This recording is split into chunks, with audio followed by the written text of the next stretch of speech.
एक बार कंफर्म कर लेते हैं ऑडियो क्लियर है, इसके बाद हम अपने सेशन को, इस क्लास को स्टार्ट करेंगे। तो आप सभी लोगों से रिक्वेस्ट है कि एक बार कमेंट सेक्शन में यस लिखकर बता दीजिए, ताकि मेरे को कंफर्म हो जाए ऑडियो क्लियर है और मैं आगे पढ़ाना शुरू करूँ, है ना। एक छोटी सी बात और मैं बताना चाहूँगा कि एक्चुअली है ना, जो 2-4-5 मिनट का आपको वेट करना पड़ा, उसके लिए तहे दिल से सॉरी। रीज़न ये था कि मैं अभी अपने चश्मे को ना साफ कर रहा था, तो वो ये टूट गया। ये मैंने बड़ा मुश्किल से लगाया हुआ है, तो बड़ा जॉइंट कर लिया मैंने, बड़ी बीच में से टूट गया ये चश्मा। अब मैं ऐसे लगा लेता हूँ, अगर ये चल गया तो ठीक है, नहीं तो फिर मेरे को जाना पड़ेगा ठीक करवाने इसको, या दूसरा लाना पड़ेगा भाई। ठीक है, तो सॉरी फॉर इनकन्वीनियंस। चलो, तो सबसे पहले नमस्कार सभी को नमस्कार। डेट मैंने डाली थी 18 मार्च 2025 आज की तारीख है। और जैसे कि मैंने फर्स्ट इंट्रोडक्शन क्लास में ना जो भी हो सकता था, जितना भी हो सकता था, वो सब डिस्कस करने की कोशिश की, है ना, जो भी जनरल डिस्कशन होता है। ठीक है, और मेरे को एक बात अच्छी लगी कि आप सभी लोगों ने ना, मोस्टली लोगों ने, आप सभी लोगों ने और मोस्टली लोगों ने ना मेरा जो यूट्यूब चैनल है वो सब्सक्राइब कर लिया है एमसीक्यू प्रैक्टिस के लिए। और टेलीग्राम चैनल पे भी बहुत सारे लोग जुड़ गए हैं आपकी क्लास के, आपके बैच के, जिनको है ना पीडीएफ फाइल इजीली वहाँ पर मिल जाएगी, है ना। तो ये अच्छी बात है, सभी ज़्यादातर लोग जुड़ चुके हैं। अगर कोई ऐसा है जो अभी भी नहीं जुड़ा है, तो फर्स्ट इंट्रोडक्शन क्लास जरूर देखिए, वहाँ पर मैंने यूट्यूब चैनल अपना और टेलीग्राम चैनल के बारे में जानकारी दी थी। आप उन दोनों से जुड़े रहेंगे तो डेफिनेटली आप अपने एग्जाम में फुल में से फुल मार्क्स ला पाएंगे। ठीक है जी, तो इंट्रोडक्शन क्लास जरूर देख लेना अगर अभी भी किसी की रह गई है तो, है ना। तो आज के सेशन, आज की क्लास को शुरू करते हैं और हमारा फर्स्ट चैप्टर स्टार्ट होने जा रहा है, जिसका नाम है कंप्यूटर आर्किटेक्चर, यानी कि कंप्यूटर की संरचना। और इस कंप्यूटर आर्किटेक्चर से ना बिल्कुल बेसिक फंडामेंटल लेवल से लेके चलेंगे कंप्यूटर को, ताकि है ना आपको एटलीस्ट समझ में आ जाए कि कंप्यूटर में फंडामेंटल लेवल पर एग्जाम में क्या क्वेश्चन पूछे जाते हैं। ठीक है, वो सारी बातें समझ में आएंगी। अगर किसी ने कंप्यूटर पहले से पढ़ भी रखा है, उसको भी है ना कुछ नई बातें पता चलेंगी, और जिसने बिल्कुल भी नहीं पढ़ा है तो हम बिल्कुल बेसिक लेवल से शुरू करेंगे। ठीक है, तो जिसने बिल्कुल भी नहीं पढ़ा तो उसको भी कोई दिक्कत नहीं होगी। ठीक, और एक बात और मैं दोबारा से दोहरा दूं, क्योंकि यहाँ से हमारा फर्स्ट चैप्टर स्टार्ट होने जा रहा है। मैंने इंट्रोडक्शन क्लास में भी आप सभी लोगों से बोला था कि क्लास शुरू होने के बाद करीब करीब पूरे 1 घंटे की क्लास है आपकी, 7 से 8 बजे की। तो पूरे 1 घंटे में करीब 50 से 55 मिनट रखेंगे हम थ्योरेटिकल क्लास के, जिसमें केवल मैं जो आपको समझाऊं उससे रिलेटेड कोई भी डाउट हो तो आप मेरे से पूछते जाना। बट अगर आपका कोई भी जनरल डाउट है, जनरल डिस्कशन आप करना चाहते हैं, तो लास्ट के 5-10 मिनट हम रखेंगे डेली क्लास में, उसमें जो पूछना चाहें आप पूछ सकते हैं। ठीक है जी, चलो। तो देखिए, हमारा सबसे पहला चैप्टर है कंप्यूटर आर्किटेक्चर। ठीक है जी, अगर आप है ना अपने ऑफिशियल सिलेबस को देखेंगे तो वहां पर आपके सिलेबस को टोटल 3 पार्ट में ना ब्रेक करके दिखाया गया है। पहला पार्ट कहलाता है फंडामेंटल ऑफ कंप्यूटर, यानी कि कंप्यूटर की आधारभूत इकाइयां या आधारभूत चीजों को जानना। दूसरा पार्ट कहलाता है डाटा कम्युनिकेशन, यानी कि डाटा का संचार, जिसमें आपको इंटरनेट और नेटवर्किंग 2 चैप्टर पढ़ने होते हैं। और इसके बाद तीसरा जो पार्ट है आपके सिलेबस का, वो है एमएस ऑफिस, जिसमें आपको एमएस वर्ड और एमएस एक्सेल 2 एप्लीकेशन को पढ़ना है, जिससे आपके एग्जाम में क्वेश्चन पूछे जाने हैं। तो सबसे पहले ना हम कंप्यूटर आर्किटेक्चर यानी कि कंप्यूटर की संरचना वाले चैप्टर को ही स्टार्ट करेंगे, और इस चैप्टर में देखते हैं कि बेसिक फंडामेंटल कंप्यूटर क्या होता है। ठीक है जी, देखो, कंप्यूटर आर्किटेक्चर को ना कुछ इस तरीके से शुरू करते हैं। देखो, हम आज की डेट में ना जो भी कंप्यूटर इस्तेमाल कर रहे हैं, उन कंप्यूटर को एक कॉमन नाम से बोला जाता है, और वो है डिजिटल कंप्यूटर। ठीक है, अब डिजिटल कंप्यूटर को ना हिंदी में भी लिखा जाए तो डिजिटल कंप्यूटर ही लिखा जाएगा, इसका कोई हिंदी अनुवाद तो है नहीं। यही बात है ना, मैं आपको लास्ट क्लास में यानी कि इंट्रोडक्शन क्लास में भी बोल रहा था कि कंप्यूटर की जो टर्मिनोलॉजी है, यानी कि शब्दावली है, वो हिंदी और इंग्लिश दोनों भाषाओं में सेम ही होती है। जैसे यहाँ पर डिजिटल शब्द लिखा है तो हिंदी में भी डिजिटल मतलब है, कंप्यूटर है तो हिंदी में भी कंप्यूटर है। तो इसलिए जहाँ पर है ना हिंदी और इंग्लिश दोनों शब्द सेम है, तो वहाँ पर हिंदी लिख दो चाहे इंग्लिश लिख दो, एक ही बात है। बट जिन शब्दों का हिंदी शाब्दिक अर्थ होगा, मैं वहाँ पर डेफिनेटली है ना आपको हिंदी में भी लिखकर बताता जाऊंगा। ठीक है, तो सबसे पहले हम ये जानेंगे कि आज की डेट में ना हम जिन कंप्यूटर का इस्तेमाल कर रहे हैं उनको डिजिटल कंप्यूटर कहा जाता है। इस डिजिटल कंप्यूटर का बेसिकली मतलब क्या है, देखो जी। अगर है ना हम किसी भी कंप्यूटर को चला रहे हैं, ठीक है ना, तो अगर उस कंप्यूटर को हम चला रहे हैं तो सीधी सी बात है, उसे चलाने के लिए हमें इलेक्ट्रिसिटी यानी कि बिजली की आवश्यकता पड़ेगी। और जब बिजली की अगर हम बात करें तो उस बिजली या इलेक्ट्रिसिटी में बेसिकली हम ये देखते हैं कि उसको मेजर किया जाता है वोल्टेज के रूप में, है ना। यानी कि वो इलेक्ट्रिसिटी पावर सप्लाई किस लेवल की है, ये सब है ना वोल्टेज में काउंट कर रहे हैं। ये चीज हमारे घर में भी हमें देखने को मिलती है कि वोल्टेज कम आ रही है या ज्यादा हो रही है, उससे हमें पता लग जाता है कि इलेक्ट्रिकल करंट कितने पावर का है ना। अमूमन ऐसा देखने को मिलता है कि हर एक घर में करीब 220 से 240 वोल्टेज का इलेक्ट्रिकल करंट फ्लो करता है, जिससे हम अपने ट्यूबलाइट, फैन, टीवी वगैरह सब कुछ चलाते हैं।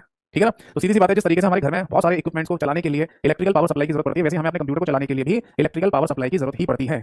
बट उस इलेक्ट्रिकल पावर सप्लाई को एक अलग रूप में देखा जा रहा है, अलग रूप में मैनेज किया जा रहा है। वो कैसे, समझाता हूं। देखो, सबसे पहले हम ये देखेंगे कि डिजिटल शब्द का बेसिकली मतलब क्या है। देखो, डिजिटल का जो कॉन्सेप्ट है ना, डिजिटल शब्द का जो कॉन्सेप्ट है वो बेस्ड ऑन यानी कि किस पर आधारित है, तो उसका सीधा सा संबंध है या सीधा सा मतलब है दैट इज बाइनरी पर। मतलब अगर कहीं पर भी डिजिटल शब्द लगा हुआ है तो समझ लेना कि वहां पर बाइनरी का शुरू हो गया कॉन्सेप्ट। डिजिटल का मतलब ही है कि वहां पर कॉन्सेप्ट हम बाइनरी के रूप में देख रहे हैं।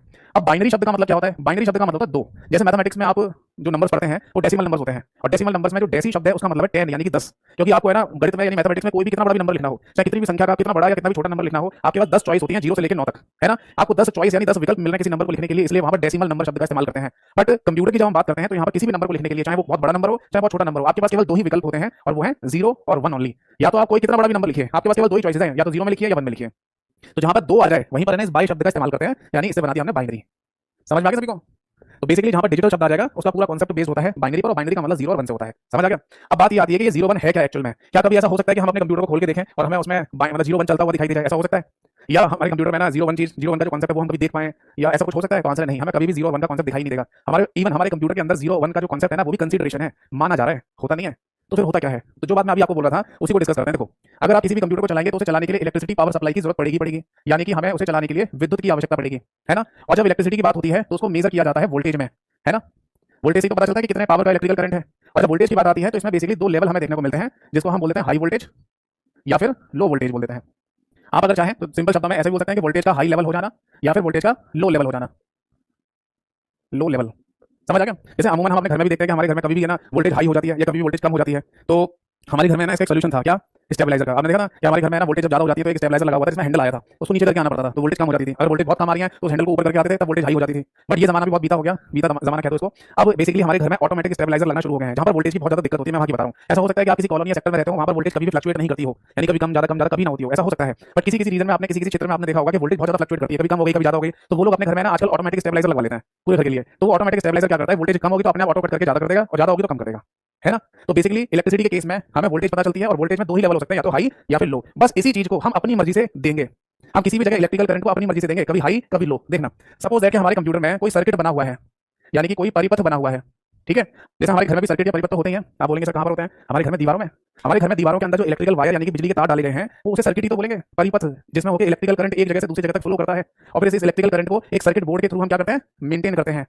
भाई हमारे घर में कमरे में कहीं ना कहीं कोई ना कोई सर्किट बोर्ड लगा रहता है, जैसे स्विच लगा देते हैं ऑन ऑफ करके हम। जैसे मान लो हमारे कमरे में जो स्विच बोर्ड लगा हुआ है उसमें स्विचेस होंगे और स्विच के थ्रू ऑन ऑफ जो कर लेते हैं, तो वो बेसिकली सर्किट बोर्ड कहलाता है। और उसी सर्किट बोर्ड से हमारे पूरे घर में कमरों में बिजली के तार डाले गए होते हैं, कनेक्टेड होते हैं। तो ऑन करेंगे तो करंट फ्लो करेगा, ऑफ कर देंगे तो करंट कट जाएगा, है ना। तो उसी तरीके से हमारे कंप्यूटर में भी सर्किट्स बने होते हैं, परिपथ बने होते हैं जिनमें होकर करंट फ्लो करता है। अब सपोज है कि किसी सर्किट में किसी परिपथ में हमने हाई वोल्टेज का करंट भेजा, फिर हमने मान लीजिए लो वोल्टेज का करंट भेजा, फिर लो वोल्टेज का करंट, फिर हाई वोल्टेज का करंट, फिर हाई वोल्टेज का करंट, हाई वोल्टेज का करंट, फिर हमने लो वोल्टेज का, फिर लो वोल्टेज का, मान लीजिए फिर हाई वोल्टेज का करंट भेजा। ये हम अपनी मर्जी से भेज रहे हैं, ध्यान से सुनना। तो बेसिकली ना अगर हम हाई वोल्टेज फिर लो फिर लो फिर हाई फिर हाई फिर लो इस तरीके से करंट अगर भेज रहे हैं तो बस ध्यान से सुनिए, जहां पर हाई वोल्टेज है उसको तो मान लीजिए 1, जहां पर लो है उसको लिख दीजिए 0। जहां पर हाई है वहां पर तो लिख लीजिए 1 और जहां पर लो है वहां लिख दीजिए 0। तो इस तरीके से हमने एक भाषा का इजाद कर लिया, एक नई भाषा बना ली कंप्यूटर की, और इस भाषा का नाम दिया हमने मशीन लैंग्वेज। तो जब आपसे ना एक क्वेश्चन पूछा जाए कि हमारा कंप्यूटर किस भाषा पर काम करता है, तो बेसिकली उस भाषा को मशीन भाषा के नाम से बोला जाता है।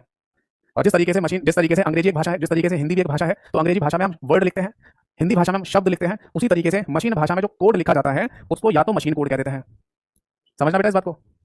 जिस तरीके से अंग्रेजी भाषा का इस्तेमाल करते हुए हम शब्द लिखते हैं, वर्ड लिखते हैं, और हिंदी भाषा का इस्तेमाल करते हुए शब्द लिखते हैं, वैसी मशीन भाषा में जो हम लिखते हैं उसे हम या तो मशीन कोड कह देते हैं, या फिर हम उसको ऑब्जेक्ट कोड कह देते हैं, या फिर हम उसको, चूंकि ये 0 और 1 के रूप में लिखा हुआ है इसलिए बाइनरी कोड भी कह देते हैं। तो बेसिकली अगर कहीं पर ऐसा लिखा हुआ है क्वेश्चन में machine code, object code, binary code, तो इसका सिंपल सा मतलब है हम बात कर रहे हैं मशीन भाषा की, मशीन लैंग्वेज की, जिसे हमारा कंप्यूटर समझता है। हमारे कंप्यूटर को केवल यही भाषा समझ में आती है, 0 1 वाली भाषा। तो बेसिकली हमने यहाँ पर ये देखा कि जो वोल्टेज का लेवल अगर हाई हो रहा है तो उसी को हम यहाँ पर 1 कह रहे हैं, और अगर लो हो रहा है तो उसी को हमने 0 कह दिया है। जबकि कंप्यूटर में कहीं पर 0 1 है नहीं, केवल माना जा रहा है बस। हमारा पूरा का पूरा कंप्यूटर इलेक्ट्रिसिटी यानी कि बिजली पावर सप्लाई से ही तो चल रहा है। समझ में आया? तो जो डिजिटल कंप्यूटर हम आज की डेट में इस्तेमाल कर रहे हैं, हर जगह लिखा हुआ था डिजिटल, डिजिटल हो गई हैं चीजें, डिजिटल कंप्यूटर है, डिजिटल डिवाइसेस हैं, इसका सिंपल सा मतलब है कि हमने वहां पर 0 1 का कॉन्सेप्ट बना लिया बस। समझ में आई बात? नोट कर लीजिए जिनको नोट करना है, जिनको नोट नहीं करना उनको बताइए। मैंने इंट्रोडक्शन क्लास में आपको बताया था कि मेरा टेलीग्राम चैनल है कंप्यूटर बाय यतेंद्र सर के नाम से, जिससे आपकी बैच के करीब 95% बच्चे अब तक जुड़ चुके हैं। तो उन्होंने ना वहाँ देखा ही होगा कि कंप्यूटर आर्किटेक्चर के नाम से कंप्लीट क्लास पीडीएफ, जिसमें एज इट इज सारी बातें लिखी हुई हैं, वो पीडीएफ आपको वहाँ मिल जाएगी, जिसको डाउनलोड कर लेना, फिर जैसे चाहे वैसे आप पढ़ सकते हैं, रिवीजन कर सकते हैं। समझ में आ गया सभी को? चलिए कोई डाउट है तो पूछिए, नहीं तो फिर मैं आगे बढ़ूंगा। राज चौधरी भाई ने लिखा है, सर प्लीज एक बार शॉर्ट में दोबारा से बता देना। चलिए मैं दोबारा से बता देता हूँ। देखो मैंने बस इतना बोला कि आज की डेट में हम जो कंप्यूटर इस्तेमाल करते हैं उनको डिजिटल कंप्यूटर कहा जाता है। तो बात ये आती है कि डिजिटल का मतलब क्या है। तो डिजिटल शब्द का जो कॉन्सेप्ट है ना वो बेस्ड है बाइनरी पर। पर ये बाइनरी आया कहाँ से? तो आया इलेक्ट्रिसिटी से। जब इलेक्ट्रिसिटी की बात होगी तो वोल्टेज की बात होगी, और वोल्टेज में दो लेवल होते हैं, हाई और लो। तो उसी हाई और लो वोल्टेज को किसी भी सर्किट या परिपथ में हम अपनी मर्जी से दे रहे हैं, कभी वोल्टेज हाई कर रहे हैं, कभी लो कर रहे हैं, कभी हाई कर रहे हैं, कभी लो कर रहे हैं, तो उसका एक पैटर्न बन जाता है, और वो पैटर्न बनेगा इस तरीके से। तो बस जहां हाई है उसे 1 मान लेते हैं, जहां लो है उसे 0 मान लेते हैं। तो इस तरीके से एक 0 1 का कोड बन गया हमारे सामने। तो ये जो 0 1 वाला कोड है इसी को हमने एक भाषा के रूप में बना लिया, तो उस भाषा का नाम है मशीन लैंग्वेज। ये मैंने इतना सा बताया था आपको।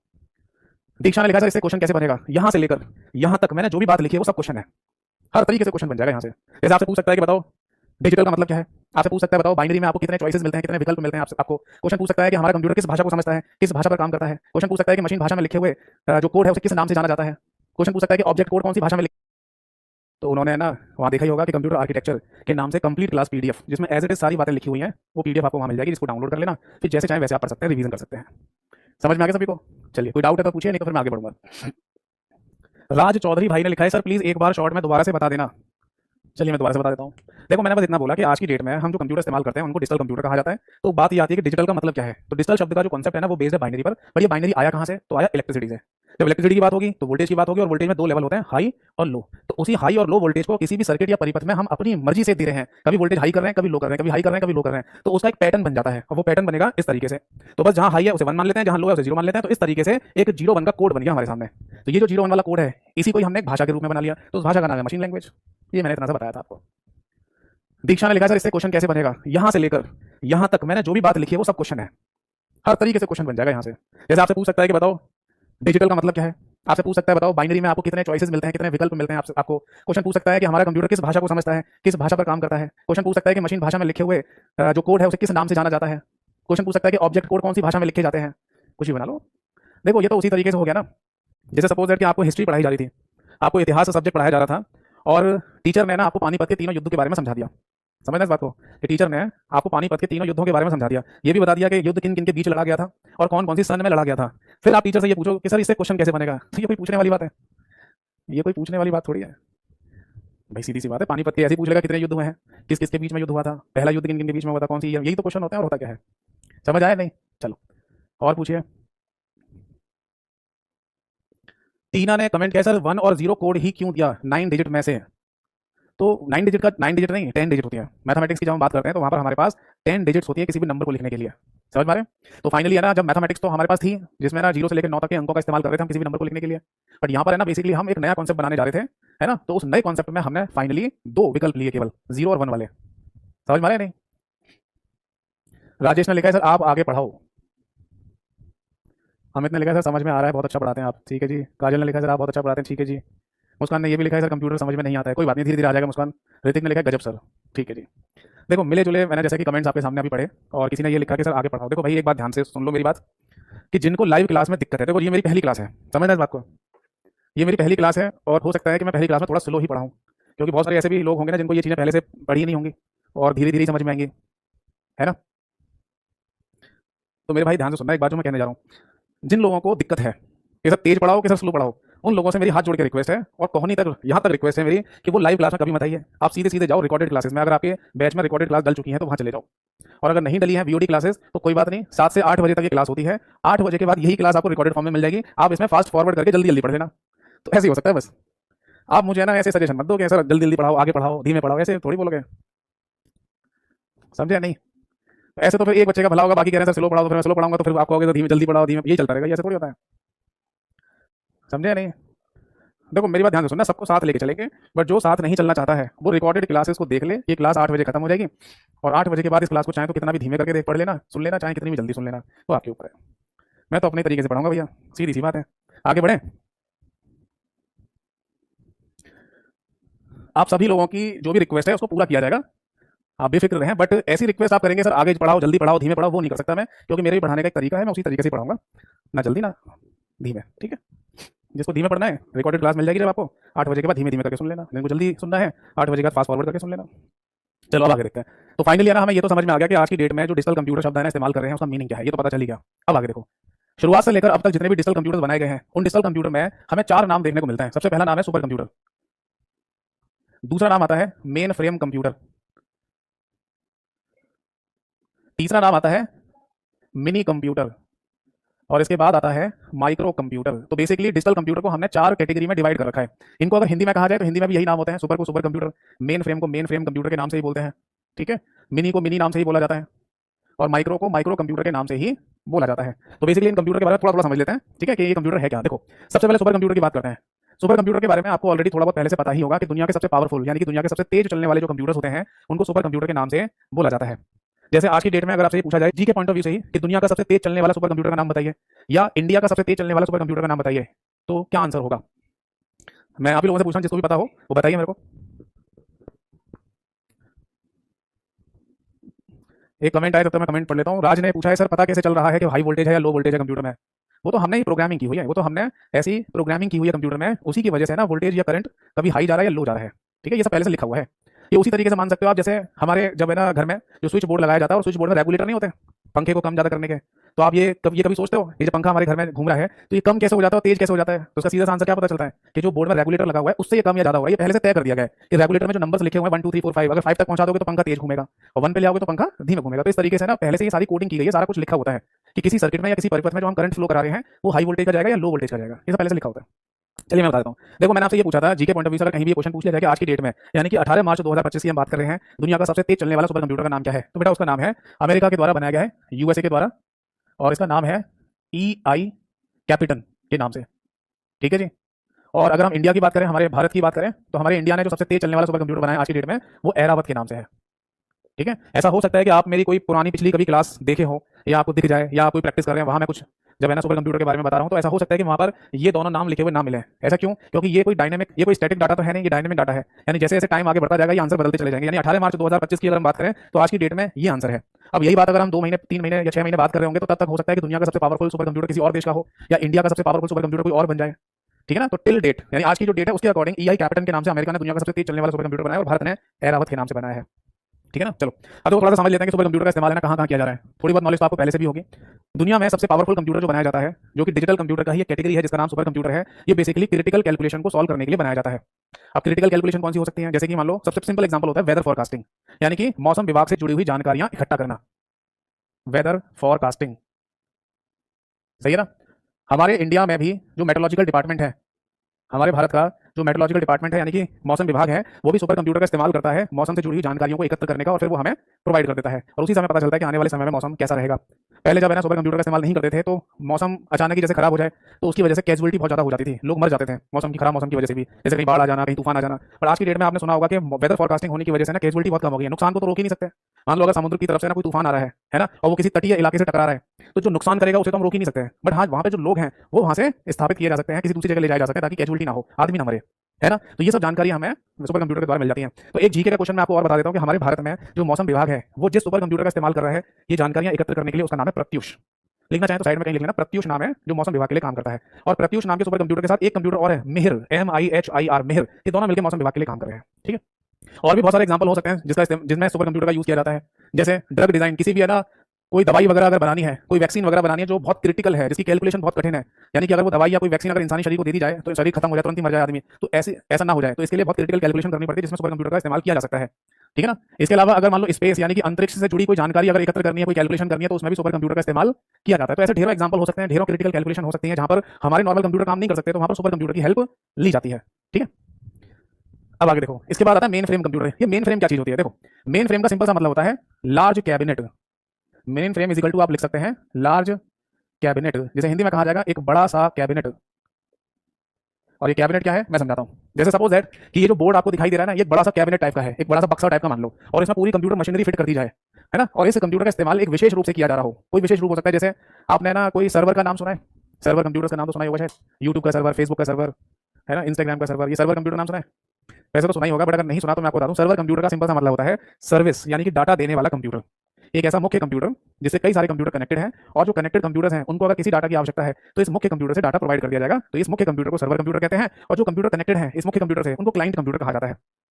अब जैसे हम अपने मोबाइल में या हम अपने कंप्यूटर में जब भी फेसबुक की वेबसाइट ओपन करते हैं, तो वो फेसबुक की वेबसाइट का जो डाटा है ना, वो फेसबुक के सर्वर कंप्यूटर से आता है, अमेरिका से, वहां पर है अमेरिका में, तो इंटरनेट के माध्यम से सर्वर कंप्यूटर से डाटा हमारे कंप्यूटर में आ जाता है और हम फेसबुक की वेबसाइट देख लेते हैं। ठीक है ना? तो ये सर्वर कंप्यूटर एक मुख्य विशेष उद्देश्य है। तो आज की डेट में अगर कहीं पर एक बड़ा सा कंप्यूटर सेटअप किया गया हो, उसके अंदर पूरी मशीनरी वगैरह फिट कर रखी है, तो ऐसे कंप्यूटर को मेन फ्रेम कंप्यूटर कहा जाता है। और मेन फ्रेम कंप्यूटर आज की डेट में अगर कहीं भी इस्तेमाल में लाए जा रहे होंगे तो वो सर्वर कंप्यूटर की तरह ही इस्तेमाल में लाए जाते हैं, सर्वर कंप्यूटर की तरह। ठीक है बेटा? तो अगर आपसे क्वेश्चन पूछा जाए कि मेन फ्रेम कंप्यूटर क्या है, या कोई ऐसा क्वेश्चन आ जाए कि इनमें से मेन फ्रेम कंप्यूटर के लिए कौन सा कथन सत्य है या असत्य है, तो वहां पर दो बातें मेन याद रखनी है कि एक मेन फ्रेम कंप्यूटर में, मेन फ्रेम शब्द का मतलब है बड़ा सा लार्ज कैबिनेट, और main frame computer server computer की तरह उपयोग में लाए जाते हैं। ये दो पॉइंट आपको याद रखनी है। ये बात समझ में आ गई सभी को? ठीक है। इसके बाद आते हैं मिनी कंप्यूटर। देखो, मिनी कंप्यूटर के बारे में इतना सा समझ लीजिए कि ये बात है 1970 के आसपास की, 1970s का टाइम चल रहा था। उस समय कंप्यूटर साइज में और छोटे हो गए थे, जैसे कि ये जो मेन फ्रेम कंप्यूटर, इनसे भी और छोटे छोटे साइज के कंप्यूटर बन गए थे, बट उतने भी छोटे नहीं थे जो आज के हैं, आज के टाइम के हैं। समझ में आ रहे हैं? तो बेसिकली 1970 के टाइम पर जो छोटे छोटे कंप्यूटर्स बनाए गए उनको नाम दिया गया मिनी कंप्यूटर्स। ठीक है ना? और आज की डेट में अगर कहीं पर भी कोई मिनी कंप्यूटर इस्तेमाल में लाया भी जा रहा होगा तो वो भी सर्वर कंप्यूटर की तरह ही उपयोग में लाया जाता है, या लाया जा रहा होगा। तो इसमें भी आप ऐसे लिख सकते हैं, सर्वर कंप्यूटर की तरह उपयोग में लाया जाता है। ठीक है जी? तो मोटा मोटी बात हमें ये समझ में आ गई कि अगर मेन फ्रेम कंप्यूटर की बात करें या मिनी कंप्यूटर की बात करें, तो दोनों आज भी अगर इस्तेमाल में लाए जा रहे हैं तो इन्हें सर्वर कंप्यूटर की तरह इस्तेमाल में लाया जाता है या लाए जा रहे होंगे। अब सर्वर क्या है ये मैंने आपको बता ही दिया। ठीक, चलो अब लास्ट में एक शब्द आता है माइक्रो कंप्यूटर। ये क्या चीज है? देखो, माइक्रो कंप्यूटर साइज में सबसे छोटे कंप्यूटर्स को कहा जाता है, और ये आज के कंप्यूटर को ही कहा जा रहा है। यानी अगर मेरे पास कोई डेस्कटॉप कंप्यूटर है, मेरे पास कोई लैपटॉप है, मेरे पास कोई टैबलेट है, ये सब है ना माइक्रो कंप्यूटर ही कहलाते हैं। यानी अगर आपसे ये पूछा जाए कि आज की डेट में कौन से कंप्यूटर इस्तेमाल कर रहे हो आप, तो इसके दो पॉसिबल आंसर देने हैं आपको। सबसे पहला आंसर कि हमारे कंप्यूटर डिजिटल कंप्यूटर है, और डिजिटल कंप्यूटर में भी माइक्रो कंप्यूटर का हम इस्तेमाल कर रहे हैं। जैसे मैं यहाँ पर माइक्रो कंप्यूटर का एग्जाम्पल लिख देता हूँ। किसी भी टेबल यानी कि किसी भी मेज पर जो परमानेंट कंप्यूटर रखा रहता है उसको डेस्कटॉप कंप्यूटर कहा जाता है। डेस्कटॉप कंप्यूटर को हिंदी में भी डेस्कटॉप कंप्यूटर कहते हैं। तो ये भी एक माइक्रो कंप्यूटर का उदाहरण है। अगर आपके पास कोई लैपटॉप है वो भी माइक्रो कंप्यूटर का उदाहरण है। अगर आपके पास कोई नोटबुक नाम का कंप्यूटर है तो वो भी माइक्रो कंप्यूटर का उदाहरण होता है। अब मैं आपको यहाँ पर बीच में रोककर एक बात बताना चाहूंगा। देखो, ये ध्यान रखिएगा कि जहां जहां मैं एग्जाम शब्द लिखता जाऊं तो इसका सिंपल सा मतलब है कि ये रिसेंटली किसी न किसी एग्जाम में क्वेश्चन पूछा गया होगा, और मैं कोशिश यही करूंगा कि आपके जो प्रीवियस ईयर पेपर हुए हैं उनमें जितने भी क्वेश्चन पूछे गए हैं वो भी मैं अपने इस कंटेंट में लेके आऊं और वहां लिखता भी जाऊंगा कि ये क्वेश्चन आपके प्रीवियस एग्जाम में पूछा गया है, प्रीवियस पेपर में। ठीक है, तो जैसे मैं आपको यहाँ पर एक बात बताना चाहूंगा कि रिसेंटली एग्जाम हुआ जहां पर ये क्वेश्चन पूछा गया कि व्हाट इज लैपटॉप, यानी कि लैपटॉप क्या चीज होती है। तो आप यही बोलेंगे कि सर लैपटॉप आप एग्जाम्पल लिखवा रहे हो माइक्रो कंप्यूटर में, है ना, तो माइक्रो कंप्यूटर होता है। या फिर लैपटॉप है ना, ये कैटेगरी कहां से शुरू हो रही है, डिजिटल कंप्यूटर से, तो आप ये भी कह सकते हैं कि लैपटॉप एक डिजिटल कंप्यूटर होता है। बट जो ऑप्शन दिया गया था उस क्वेश्चन में वहां लिखा हुआ था नोटबुक, और वो सही आंसर माना गया आयोग के द्वारा, एग्जामिनेशन बोर्ड के द्वारा। तो ऐसा क्यों कि लैपटॉप को नोटबुक कहा जाता है या नोटबुक को लैपटॉप कह देते हैं, ऐसा कुछ होता है क्या? तो इसके पीछे जो रीजन है वो मैं आपको समझा देता हूँ क्या है। देखो, एक्चुअली होता क्या है कि या हो क्या रहा था कि कुछ सालों पहले तक है ना जो कंप्यूटर निर्माता कंपनी थी, उन कंपनियों ने ना कुछ विशेष प्रकार के कंप्यूटर बनाए थे स्टूडेंट्स को ध्यान में रखते हुए, और स्टूडेंट की कैटेगरी को ध्यान में रखते हुए ये कंप्यूटर बनाए जा रहे थे जो बिल्कुल लैपटॉप जैसे ही थे, बट उसमें कॉन्फ़िगरेशन कम थी, मतलब हार्डवेयर सॉफ्टवेयर उतने ही हिसाब से डाले गए थे कि जो एक स्टूडेंट के पर्पस से हो, पढ़ाई लिखाई के पर्पस से। ठीक है ना, तो उनको नाम दे दिया था नोटबुक। फिर फाइनली जाकर कंप्यूटर निर्माता कंपनियों ने ये सोचा कि स्टूडेंट के लिए जो हमने नोटबुक नाम से सीरीज बनाई है वो बहुत ज्यादा पॉपुलर तो है नहीं, क्योंकि अगर कोई व्यक्ति पढ़ाई के उद्देश्य से भी कंप्यूटर खरीद रहा है तो वो केवल पढ़ाई के पर्पस से नहीं खरीदता, वो मल्टीपर्पस से खरीद लेता है। क्योंकि आज अगर वो पढ़ाई कर रहा है, जैसे आप ही अगर मान लो कोई कंप्यूटर खरीदने जाओगे तो ये कहा जाए कि पढ़ाई के पर्पस का ही है, तो आप एक बार ये सोचोगे कि यार मैं मल्टीपर्पस का ही कंप्यूटर ले लूँ ना, क्योंकि पढ़ाई तो मान लो मैं 1-2 साल के लिए कर रहा हूँ, उसके बाद मेरे पास जो कंप्यूटर होगा वो किसी और काम के लिए भी आ जाए, तो ये तो अच्छी बात है ना। तो सीधे सीधे ना जो कंप्यूटर मैन्युफैक्चरिंग कंपनी थी उन्होंने ये सोचा कि स्टूडेंट कैटेगरी के लिए जो हम नोटबुक बना रहे हैं उसका बहुत ज्यादा बिक्री नहीं है या बहुत ज्यादा मार्केट नहीं है। तो फाइनली 2014-15 का समय चला था, 2014-15 का टाइम था, उसके बाद से जो ये कंप्यूटर मैन्युफैक्चरिंग कंपनीज हैं उन्होंने नोटबुक नाम से ही है ना कंप्यूटर लॉन्च किए थे, बट थे बिल्कुल लैपटॉप। यानी किसी लैपटॉप में जितने भी कॉन्फ़िगरेशन आ रहे हैं हार्डवेयर सॉफ्टवेयर वो सारे नोटबुक में भी देने लगे, वो नाम नोटबुक रखा उन्होंने। तो ऐसा हो सकता है कि आज की टाइम में आपको किसी कंपनी का नोटबुक नाम से कंप्यूटर मिल जाए, वो होगा बिल्कुल लैपटॉप ही। लैपटॉप का सिंपल सा मतलब है कि एक ऐसा पोर्टेबल कंप्यूटर जो आप अपनी गोद में रख के चला लो, इसलिए नाम है इसका लैपटॉप। जैसे एप्पल कंपनी का एक लैपटॉप आता है उसको क्या बोलते हैं, मैकबुक बोल देते हैं, मैकबुक, तो वो अलग नाम हो गया, मैकबुक, नोटबुक, लैपटॉप है सारी एक ही चीज, बट अलग अलग कंपनियों ने अलग अलग नाम रख दिया है। तो रिसेंटली एग्जाम में यही पूछ लिया कि लैपटॉप क्या चीज है, तो एक ऑप्शन में लिखा था नोटबुक, उसी को सही माना गया। तो ये भी थोड़ी सी जी के पॉइंट ऑफ व्यू वाली बात होती है ना, ये भी हमें पता चल होनी चाहिए चीजें। ठीक है, वो आप चिंता मत कीजिए, धीरे धीरे जैसे हमारी क्लासेस होती जाएंगी ये चीजें भी हमको पता चलती जाएंगी। तो अगर आपसे ये पूछा जाए कि माइक्रो कंप्यूटर के उदाहरण कौन कौन से होते हैं, तो सबसे पहला तो हो गया डेस्कटॉप कंप्यूटर, दूसरा लैपटॉप, नोटबुक, तीसरा यहाँ एग्जांपल हम लिखेंगे टैबलेट, जिसको शॉर्ट में टैब भी कहा जाता है। आजकल आपने देखा होगा लोगों के पास अपने टैब होते हैं, छोटे छोटे टैब जिनको हाथ में रख के आप चलाते रहो। ठीक है, तो एक बात अगर नोट करना चाहे तो ये भी नोट कर लेना साइड में कहीं पर कि ऐसा कोई भी इलेक्ट्रॉनिक गैजेट, कोई भी इलेक्ट्रॉनिक डिवाइस, कंप्यूटर जैसी डिवाइस जिसको आप हाथ में रखकर इस्तेमाल में ला रहे हैं तो उनको पीडीए के नाम से भी बोला जाता है, यानी personal digital assistant, personal digital assistant ये भी बोलते हैं। ठीक है, और देखो इसके अलावा हम यहाँ पर माइक्रो कंप्यूटर की कैटेगरी में एक नाम और लिखेंगे और वो है स्मार्टफोन। आप बोलेंगे सर स्मार्टफोन भी कंप्यूटर होता है क्या? जी हाँ बिल्कुल। देखो एक हरियाणा में कहावत है ना कि हमारी छोरियां छोरे से कम है क्या, शायद दंगल मूवी का ये डायलॉग था, हरियाणा के ऊपर बेस्ड एक मूवी बनाई थी दंगल आमिर खान वाली, और जहां तक मैं सही हूँ उसी मूवी में ये डायलॉग था कि हमारी छोरियां छोरों से कम है क्या। तो उसी तरीके से समझ लो कि हमारा स्मार्टफोन किसी कंप्यूटर से कम है क्या। अगर किसी कंप्यूटर में आप मूवी देख रहे हैं, गाने सुन रहे हैं, गेम खेल रहे हैं, इंटरनेट चला रहे हैं, आप है ना वर्ड एक्सेल पावर पॉइंट की फाइल बना रहे हैं, पीडीएफ फाइल पढ़ रहे हैं, ये सारे काम आज की डेट में स्मार्टफोन के थ्रू हो जाते हैं, है नहीं? तो इसलिए स्मार्टफोन को भी माइक्रो कंप्यूटर के नाम से बोला जाता है। तो ये भी ध्यान से सुनिए, रिसेंटली अभी एक एग्जाम हुआ है जहां पर यही क्वेश्चन पूछ लिया, सिंपल सा क्वेश्चन। वो क्वेश्चन क्या था कि बताइए स्मार्टफोन इनमें से किस कैटेगरी का कंप्यूटर है, तो एक ऑप्शन पे लिखा हुआ था माइक्रो कंप्यूटर। समझ गए? और इसी तरीके से क्वेश्चन पूछ रहे हैं पेपर में कि आपको कंप्यूटर की कितनी नॉलेज है। ठीक है, चलो अब एक ऑप्शन और लिखूंगा मैं यहाँ पर, वो है साइंटिफिक कैलकुलेटर। साइंटिफिक कैलकुलेटर, जी हाँ, साइंटिफिक कैलकुलेटर को आप वैज्ञानिक कैलकुलेटर भी कह सकते हैं। ये कैलकुलेटर एक विशेष प्रकार का कैलकुलेटर होता है जिसमें गणित के समीकरणों को भी हल किया जा सकता है। आपने किसी कन्फेक्शनरी की शॉप पर या परचूने की दुकान पर देखा होगा जो नॉर्मल सा कैलकुलेटर होता है जिसमें प्लस माइनस डिवीजन मल्टीप्लिकेशन कर लेता है दुकान वाला, वो तो एक साधारण कैलकुलेटर हो गया। बट जो एमएससी वगैरह के छात्र होते हैं, है ना, या फिर बीटेक वगैरह के जो छात्र होते हैं, उनके पास एक विशेष प्रकार का कैलकुलेटर होता है जिसे साइंटिफिक कैलकुलेटर कहता है, और उसमें मैथमेटिक्स की जो इक्वेशंस होते हैं, समीकरण होते हैं, वो भी हल हो जाते हैं। तो वो भी हमारा माइक्रो कंप्यूटर का ही उदाहरण होता है। समझ आ गई बात? तो फाइनली अगर आपसे एग्जाम में क्वेश्चन पूछ लिया जाए कि बताओ इनमें से माइक्रो कंप्यूटर का उदाहरण क्या है, तो ये सारे एग्जाम्पल माइक्रो कंप्यूटर के होंगे। ठीक है भाई, नोट कर लीजिए, कोई डाउट है तो पूछ लीजिए।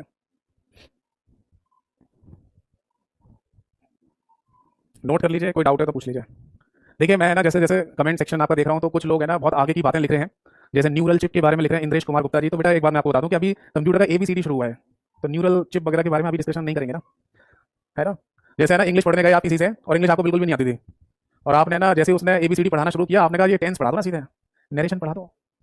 ठीक है, तो ये ऐसा नहीं होता है ना, तो आपको एक सीक्वेंस में पढ़ना पड़ेगा सारी चीज़ों को। ठीक है, और कोई डाउट है किसी का तो पूछिए, सारी बातें डिस्कस करेंगे, आप चिंता मत करो, सब बताऊंगा मैं आपको, बट अभी सीक्वेंस में थोड़ा थोड़ा हल्के लेवल से चलता है ना। गुरदीप जी ने लिखा है सर टीडीए क्या था? नहीं, गुरदीप ने लिखा सुपर कंप्यूटर, दोबारा बता दीजिए। सुपर कंप्यूटर मैंने सिंपल सा ये बताया था कि दुनिया के जो सबसे पावरफुल कंप्यूटर हैं जिनका इस्तेमाल है ना इस तरीके की कैलकुलेशन में किया जा रहा हो, उनको सुपर कंप्यूटर के नाम से बोल देते हैं। जिसमें अभी दुनिया का सबसे फास्ट तेज चलने वाला और दुनिया का सबसे शक्तिशाली कंप्यूटर वो ईआई कैपिटन के नाम से है जो अमेरिका ने बनाया है, और इंडिया का जो सबसे तेज चलने वाला फास्ट सुपर कंप्यूटर है वो एरावत के नाम से है। एक और क्वेश्चन है सर पीडीए बताना एक बार फिर से। देखो अगर हम पीडीए की बात करें तो पीडीए मैंने बोला था फुल फॉर्म लिख लो चाहो तो पर्सनल डिजिटल असिस्टेंट। ये उन डिवाइसेस को कहा जाता है जो हाथ में रखकर इस्तेमाल में लाई जा सकती हैं। जैसे अगर मैं स्मार्टफोन की बात करूं वो हाथ में रखकर यूज कर सकते हो, हाँ। अगर मैं किसी टैबलेट की बात करूं उसे हाथ में रखकर आप यूज कर सकते हो, हाँ। अगर मैं किसी लैपटॉप की बात करूं तो उसे हाथ में रख के चला सकते हो, नहीं। लैपटॉप भारी होता है, बड़ा होता है, उसे हाथ में रख के नहीं चला सकते। तो स्मार्टफोन और अगर हम किसी टैबलेट की बात करें तो ये तो पीडीए कहलाएंगे, और अगर लैपटॉप है तो उसे आप गोद में रख के चला रहे हो, पैर पर रख के या किसी जगह रखकर, तो वो लैपटॉप कहलाएगा, सिंपल सा। तो पीडीए का सिंपल सा मीनिंग बताया था, वो डिवाइसेस, वो यंत्र जो आप हाथ में रखकर चला सकें, ठीक है। और कोई डाउट है? सर परम कंप्यूटर किस में आता है? परम सुपर कंप्यूटर में आता है, बट परम की एक अलग से सीरीज है इंडिया के सुपर कंप्यूटर्स की। जैसे इंडिया ने जब अपना इंडिजीनस यानी खुद का सुपर कंप्यूटर प्रोग्राम शुरू किया था, सुपर कंप्यूटर बनाना, तब फाइनली जो सबसे पहला सुपर कंप्यूटर बनाया था इंडिया ने, उसका नाम रखा था परम 8000, परम 8000। तो उसमें परम की फिर बहुत सारी सीरीज बनाई गई थी, है ना, परम 8000, परम 8600, परम 10000, परम 9000 भी बना था, तो ऐसी बहुत सारी सीरीज है परम की। तो परम एक अलग सीरीज है इंडिया के सुपर कंप्यूटर्स की, बट जो सबसे लेटेस्ट में और सबसे तेज चलने वाला फास्ट सुपर कंप्यूटर है भारत का, वो एरावत के नाम से ही है, ठीक है। चलो अब आगे देखो। तो फाइनली हमको समझ में आ गया कि ये डिजिटल कंप्यूटर जो हम आज की डेट में इस्तेमाल में ला रहे हैं, वो डिजिटल कंप्यूटर बेसिकली 4 कैटेगरी में डिवाइडेड है, जिनके नाम आते हैं सुपर, मेन फ्रेम, मिनी और माइक्रो। तो आज की डेट में हम जिन कंप्यूटर का इस्तेमाल कर रहे हैं वो माइक्रो कंप्यूटर कहलाता है, ठीक है भाई। अब अगला पॉइंट देखिए, डिजिटल कंप्यूटर क्लियर हो गया। अब अगला क्वेश्चन सबसे सिंपल सा बेसिक सा क्वेश्चन है कि ये पर्सनल कंप्यूटर शब्द का मतलब क्या होता है। मान लो सपोज दैट कि आपका पेपर है और आपके पेपर में ये क्वेश्चन आ गया कि बताइए इनमें से पर्सनल कंप्यूटर का उदाहरण कौन सा है, तो इसका मतलब क्या होगा। देखो, ज्यादातर लोगों के दिमाग में ना ये कंफ्यूजन रहता है कि किसी टेबल पर, देखो पर्सनल कंप्यूटर को शॉर्ट में पीसी भी कहते हैं, ठीक है। तो ज्यादातर लोगों के दिमाग में कंफ्यूजन रहता है कि किसी टेबल पर, किसी मेज पर जो परमानेंट रखा रहता है, टीवी जैसी लगी हुई है, कीबोर्ड माउस और एक साइड में खड़ा हुआ डब्बा भी आपको दिखाई दे रहा है, तो वो हमारा पीसी है, यानी कि पर्सनल कंप्यूटर। बट ऐसा नहीं है। जब हम पर्सनल कंप्यूटर की बात करते हैं तो इसका मतलब हमारा खुद का कंप्यूटर होता है। आप बोलेंगे तो कैसी बात कर रहे हो, हमने तो यही सुना है कि जैसे सामने कोई टेबल पर कंप्यूटर रखा वो पीसी होता है। नहीं, आपका खुद का पर्सनल कंप्यूटर पीसी होता है, चाहे वो आपका लैपटॉप ही क्यों ना हो। समझ में आई बात है? नहीं नहीं, मैं समझा रहा हूँ। एक्चुअली बात है 1963 की, 1963 या 1962 की बात है, 1962 की ही बात है शायद। तो 1962 में बेसिकली क्या हुआ था कि अमेरिका में एक मैगजीन छपती है न्यूयॉर्क टाइम्स नाम से, न्यूयॉर्क टाइम्स। तो उस न्यूयॉर्क टाइम्स नाम की मैगजीन में सबसे पहली बार किसी ने आर्टिकल लिखा था 1962 के टाइम पर, कि आने वाला वो समय होगा जब लोगों के पास अपने खुद के कंप्यूटर हुआ करेंगे, यानी खुद के पर्सनल कंप्यूटर हुआ करेंगे, ठीक है ना। तो पर्सनल कंप्यूटर शब्द का सिंपल सा मीनिंग है आपके खुद का कंप्यूटर। तो जब आपसे पूछा जाए कि पर्सनल कंप्यूटर का उदाहरण बताइए, तो बेटा किसी टेबल पर रखा हुआ परमानेंट जो रखा रहता है, जिसको हम डेस्कटॉप कंप्यूटर कहते हैं, वो भी क्या होता है आपका पर्सनल कंप्यूटर। अगर आपके पास कोई लैपटॉप है, या अगर आपके पास कोई नोटबुक नाम से कंप्यूटर है, या कोई मैकबुक नाम से कंप्यूटर है, तो ये सब आपके पर्सनल कंप्यूटर है। और इसके अलावा अगर आपके पास कोई टैबलेट है, यानी टैब है अगर आपके पास, तो वो भी पर्सनल कंप्यूटर कहलाता है। आप बोलेंगे सर कोई टैबलेट या टैब को भी पर्सनल कंप्यूटर कहते हैं क्या? तो आंसर है जी हाँ, टैब भी पीसी कहलाता है। अब आप कहेंगे कि सर यहाँ पर वो जो अभी आपने स्मार्टफोन और साइंटिफिक कैलकुलेटर दो नाम और लिखे थे, वो नहीं लिखोगे? नहीं, वो हमारे पर्सनल कंप्यूटर नहीं है। आप बोलेंगे सर ऐसा क्यों? अभी स्मार्टफोन आप कह रहे थे कि कंप्यूटर का सारा काम कर लेता है, तो स्मार्टफोन को पर्सनल कंप्यूटर नहीं कह सकते क्या? नहीं। आप खुद सोच के देखो कि जब आप मोबाइल फोन या स्मार्टफोन खरीदने जाते हैं तो क्या कभी आपने ये बोला है दुकान वाले को कि मेरे को कंप्यूटर दिखा दो? नहीं ना, आप हमेशा यही कहते हो कि मेरे को एक स्मार्टफोन दिखा दो भैया। यानी आप स्मार्टफोन खरीदने गए हो, आप वो डिवाइस खरीदने गए हो जिससे फोन पर बात हो सके, बट उस स्मार्टफोन को इतना ज्यादा हाई लेवल का बना दिया गया है कि आज उससे वो सारे काम हो जाते हैं जो कंप्यूटर से किए जाते हैं। तो वो कंप्यूटर का एक ऑल्टरनेटिव बन गया है, कंप्यूटर नहीं है। तो इसलिए जब हमसे सिंपल सा बेसिक सा क्वेश्चन पूछा जाए कि पर्सनल कंप्यूटर का उदाहरण क्या है, तो ये एग्जांपल हो सकते हैं। स्मार्टफोन और साइंटिफिक कैलकुलेटर दोनों पर्सनल कंप्यूटर के एग्जांपल नहीं होते हैं। बताइए बात समझ में आ गई नहीं? एक बच्चे ने लिखा है सर कीपैड वाला फोन भी माइक्रो कंप्यूटर का उदाहरण होगा? नहीं, कीपैड वाले जो पहले पुराने फोन आते थे उनको वो नहीं बोलते थे हम, उनको माइक्रो कंप्यूटर नहीं बोलेंगे। माइक्रो कंप्यूटर जो हम बोल रहे हैं ना, यानी एक कंप्यूटर जैसा ही फोन, मतलब स्मार्टफोन को हम माइक्रो कंप्यूटर कह रहे हैं ना, तो इसका सिंपल सा मतलब है कि वो फोन जिसके अंदर सीपीयू, रैम, रोम ये सब लगी होनी चाहिए। तो जो पहले हमारे कीपैड वाले छोटे छोटे फोन आते थे उनमें सीपीयू, रैम, रोम सब चीजें नहीं लगी होती थी, बट आज के जो स्मार्टफोन है उनके अंदर ये सारी चीजें लगी होती हैं। समझ आ गया सभी को? ठीक है। तो फाइनली हमें समझ में आ गया कि अगर हमसे ये कहा जाए कि पर्सनल कंप्यूटर का एग्जांपल क्या है, तो ये सारे एग्जांपल होंगे, ठीक है। अब मैं आपसे ना एक क्वेश्चन पूछना चाहूंगा और देखते हैं कि कितने लोग इस क्वेश्चन का सही आंसर देते हैं। देखो जी, सपोज दैट कि अगर आपसे ये पूछा जाए कि कोई लैपटॉप क्या होता है, लैपटॉप क्या है, और ऑप्शन में लिखा हुआ है डिजिटल कंप्यूटर, एक ऑप्शन पे लिखा है डिजिटल कंप्यूटर, बी ऑप्शन पे लिखा है माइक्रो कंप्यूटर, सी ऑप्शन पे लिखा है पर्सनल कंप्यूटर, और डी ऑप्शन पे लिखा है पोर्टेबल कंप्यूटर। डी पे लिखा है पोर्टेबल कंप्यूटर। अब बताओ इन चारों ऑप्शन में से कौन सा आंसर हमारा सही है? पोर्टेबल को भी हिंदी में पोर्टेबल कह देते हैं, ठीक है। तो इन चारों में से कौन सा आंसर हमारा सही है बताओ?